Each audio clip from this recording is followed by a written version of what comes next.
Hello students, my name is Rohit Penyuli and I am from ICT virtual classroom Dehradun. कैसे हैं आप सभी? मेरे ख्याल से बहुत अच्छे होंगे, फिट होंगे, फाइन होंगे। हम बात कर रहे हैं क्लास 10th साइंस की, जिसके अंदर हमारा पहला चैप्टर चल रहा है केमिकल इक्वेशन एंड रिएक्शन। ठीक है ना, रासायनिक समीकरण एंड अभिक्रिया, ये हम बात कर रहे हैं। और पिछले भाग में हमने बात की थी डिकम्पोजिशन रिएक्शंस की और देखा था कि कितने प्रकार के डिकम्पोजिशन रिएक्शंस होती हैं, जिसमें हमने लाइट की प्रेजेंस में डिकम्पोजिशन किया, हमने हीट की प्रेजेंस में किया, हमने इलेक्ट्रिसिटी के प्रेजेंस में किया, है ना। तो मेरे ख्याल से अभी तक आप लोगों को चीजें समझ में आ रही होंगी। और जो भी आपको नहीं आता तो आप मुझे पूछ सकते हैं चैट के माध्यम से या अभी क्लास में। ठीक है ना। तो आज हम आगे इसी से आगे कंटिन्यू करते हैं, तो उसी को समझने के लिए चलेंगे बच्चों स्मार्ट बोर्ड की तरफ। चलिए, तो हमने कल लास्ट डिकम्पोजिशन रिएक्शन की थी और उससे पहले बढ़ने से पहले हम एक क्वेश्चन करते हैं। ठीक है, एक क्वेश्चन आपके पास क्वेश्चन है, solution of substance, solution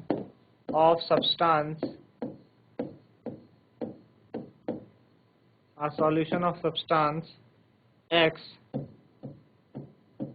is used for whitewashing.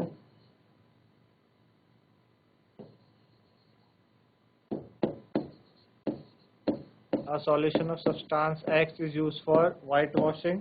ठीक है, आपको बताना है, इसमें पहला पार्ट दिया है name the substance X, name the substance X। ठीक है, write its formula,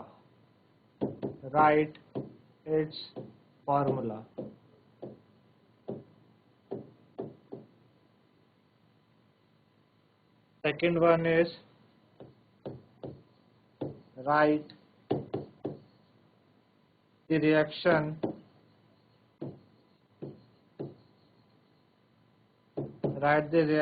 of substance X, write the reaction of substance X with water। ठीक है, ये क्वेश्चन आपके पास, आप इसे नोट करिए और बताने की कोशिश कीजिए कि क्या इसका जवाब होगा। ठीक है, ये हम कर चुके हैं, मतलब हमने ये टॉपिक किया हुआ है, उसी से क्वेश्चन उन्होंने पूछा गया है। एनसीईआरटी का क्वेश्चन है, बोर्ड में कई बार आ चुका है। तो आपको बताना है कि एक सब्सटेंस है एक्स, उसका सॉल्यूशन व्हाइट वॉशिंग के लिए हम इस्तेमाल करते हैं। उस सब्सटेंस का हमें नाम बताना है, उसका फॉर्मूला बताना है और उस सब्सटेंस की रिएक्शन हमें लिखनी है वाटर के साथ।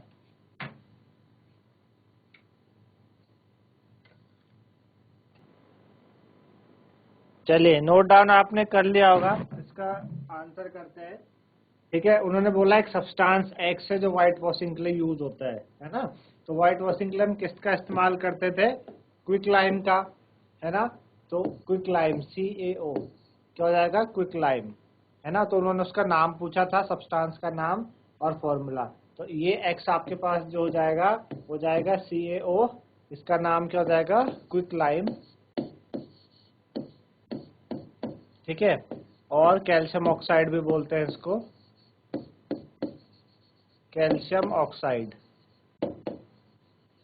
ठीक है, अब इसकी रिएक्शन बोली वाटर के साथ, CaO प्लस H2O।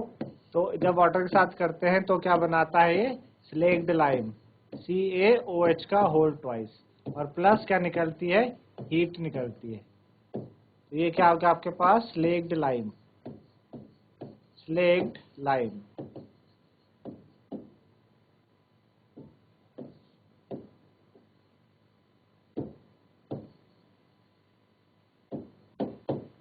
चलिए, तो ये हमने बात करी क्वेश्चन की, है ना। आगे बढ़ते हैं, अगली हमारे पास जो रिएक्शन है वो है बच्चों डिस्प्लेसमेंट रिएक्शन। तीसरी जो रिएक्शन है डिस्प्लेसमेंट रिएक्शन।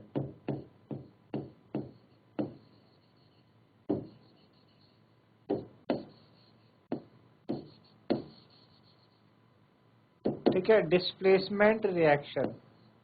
ठीक है, डिस्प्लेसमेंट रिएक्शन होती क्या है, डिस्प्लेसमेंट रिएक्शन को समझने के लिए हम क्या करेंगे, डिस्प्लेसमेंट रिएक्शन वो रिएक्शन होती है जिसमें कि एक सब्सटेंस क्या करता है, दूसरे सब्सटेंस को उसके सॉल्यूशन से हटा देता है।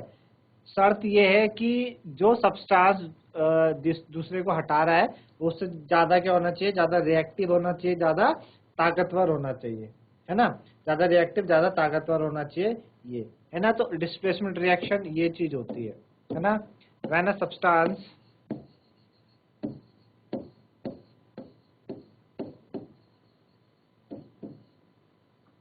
remove another substance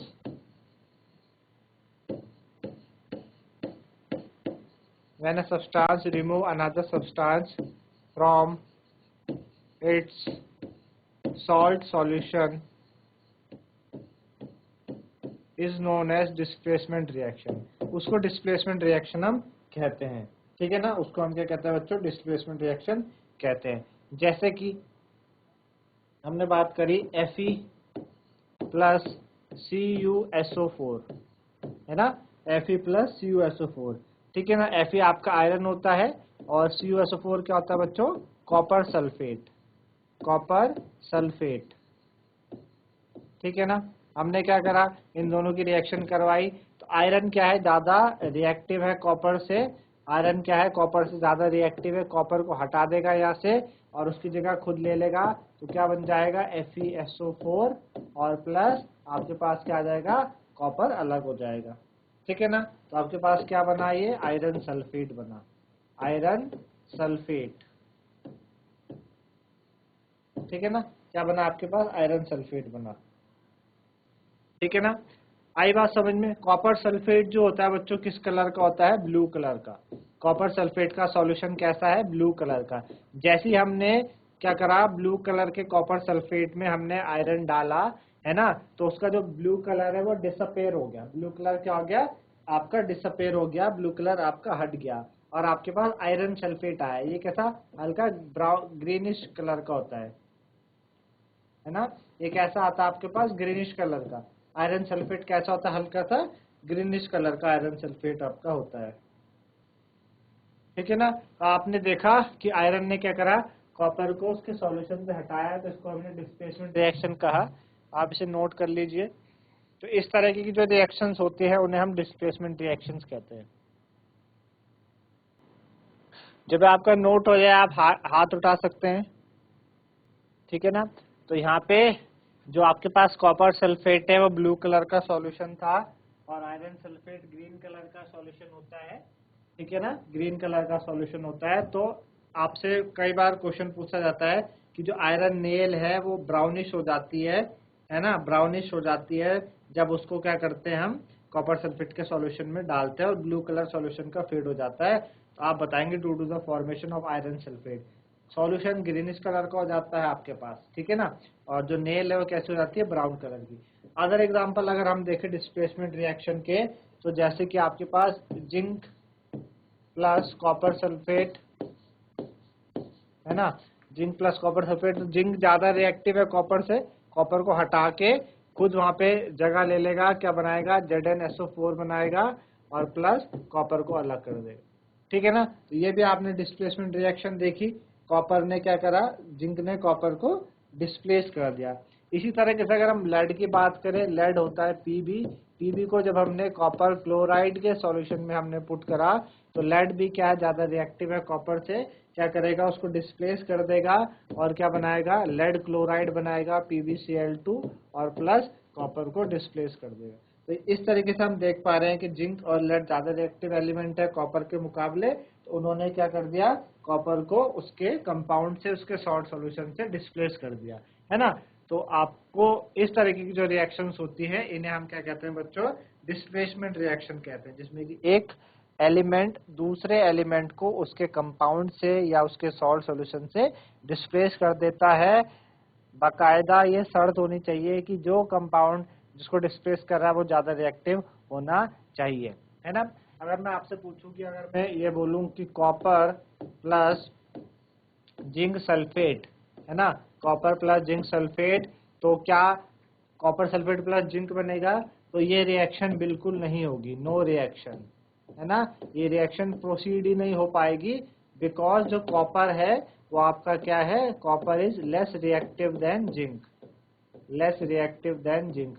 copper zinc से क्या है, कम रिएक्टिव है, उसे हटा ही नहीं पाएगा वैसे, copper is less reactive than zinc, है ना। अगर आप ऐसे देख ले, जो आपका रस्सी, आपके पास रस्सी खींचने वाले होते हैं कि एक तरफ दो रस्सी के एक तरफ दूसरी टीम होती है, एक तरफ एक दूसरी टीम होती है, तो जो जो जिस तरफ ताकतवर लोग हैं वो क्या कर देते हैं, कम ताकतवर को खींच के अलग कर देते हैं, लेकिन जो कम ताकतवर है वो ज्यादा ताकतवर को नहीं खींच पाएंगे। तो यही सेम कंसेप्ट यहाँ पे लग रहा है कि जिंक जो है वो क्या है, जिंक जो कॉपर है वो ज्यादा कम रिएक्टिव है जिंक से, कॉपर क्या है, कम रिएक्टिव है जिंक से, या फिर आप बोलो कि जिंक क्या है, ज्यादा रिएक्टिव है कॉपर से, तो उसको हटा नहीं पाएगा, इस वजह से नीचे वाली रिएक्शन नहीं है, ऊपर की दो रिएक्शन हो गई है। इन तरह की रिएक्शंस को हम डिस्प्लेसमेंट रिएक्शन कहते हैं। ठीक है, तो नोट कर लीजिए आप इन्हें।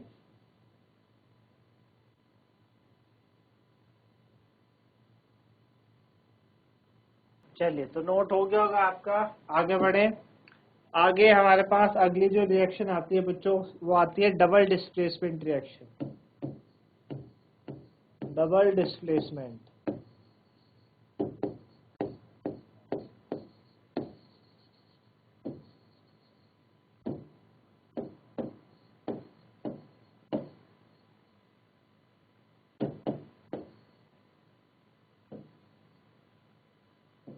ठीक है, डबल डिस्प्लेसमेंट, डबल, अभी डिस्प्लेसमेंट आपने समझा जब डिस्प्लेशन हो रहा था, है ना। अभी डबल डिस्प्लेसमेंट होता क्या है कि आपके पास दो आपस में क्या होते हैं, एक दूसरे को क्या कर देंगे, डिस्प्लेस कर देंगे, है ना, आपस में एक दूसरे को डिस्प्लेस कर देते हैं, उसे हम डबल डिस्प्लेसमेंट रिएक्शन कहते हैं। एग्जाम्पल के तौर पे समझते हैं कि हमारे पास जैसे है Na2SO4, ठीक है, प्लस BaCl2,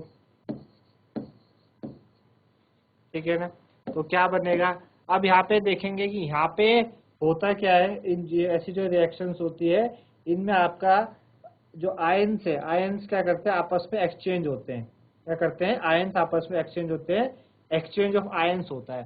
तो अगर हम Na2SO4 की बात करें तो Na2SO4 कैसे बना होगा, Na के ऊपर +1 होता है, SO4 के ऊपर 2 नेगेटिव होता है ना। इसी तरीके से Ba के ऊपर +2 होता है, Cl के ऊपर -1 होता है, ठीक है ना। Cl के ऊपर क्या होता है बच्चों, -1 होता है। अब होगा क्या, आयंस का एक्सचेंज, हमेशा पॉजिटिव और नेगेटिव आयंस आपस में क्या होते हैं, जुड़ते हैं, आप यहाँ पे भी देख पा रहे होंगे। तो Na किसके साथ जुड़ेगा, Cl के साथ, पॉजिटिव नेगेटिव के साथ, और Ba किसके साथ जुड़ेगा, SO4 के साथ। यहाँ पे एक्सचेंज हो रहा है आयंस का, तो क्या बन जाएगा, ये बन जाएगा NaCl और प्लस BaSO4, ठीक है, NaCl और BaSO4 ये आपके पास बन जाएगा। तो यहाँ पे एक्सचेंज ऑफ आयन होगा, है ना। ऐसी रिएक्शन जहाँ पे एक्सचेंज ऑफ आयन होता है उसे हम क्या बोलते हैं, डबल डिस्प्लेसमेंट रिएक्शन कहते हैं। सच रिएक्शन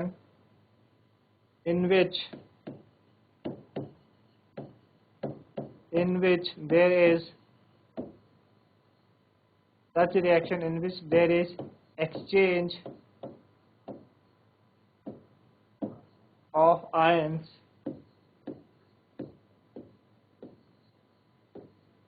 ठीक है, between the reactants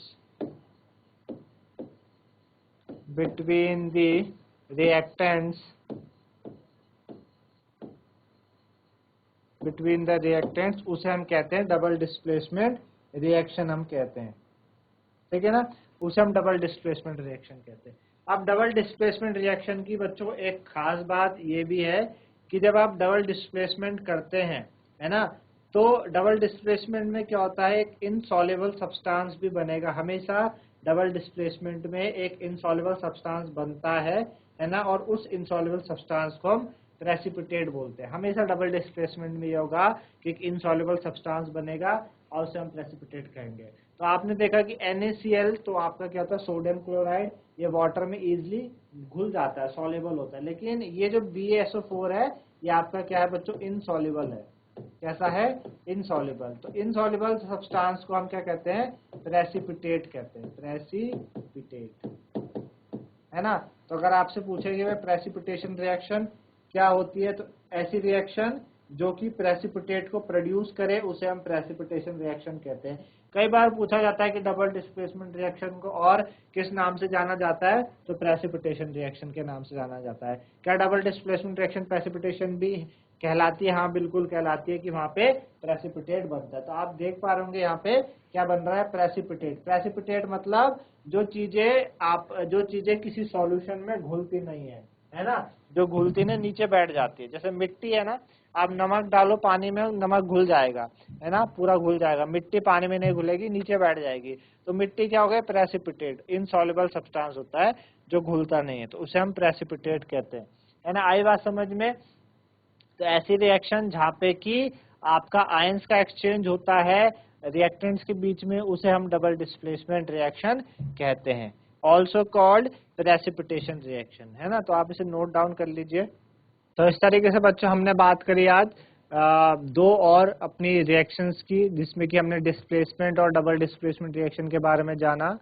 और मेरे ख्याल से आप लोगों को समझ में आएगा क्या डिफरेंस है दोनों में, डबल डिस्प्लेसमेंट और डिस्प्लेसमेंट में, है ना। तो इसी तरीके से आप पढ़ते रहिए। तो आज के लिए इतना ही था, धन्यवाद, हैव अ नाइस डे।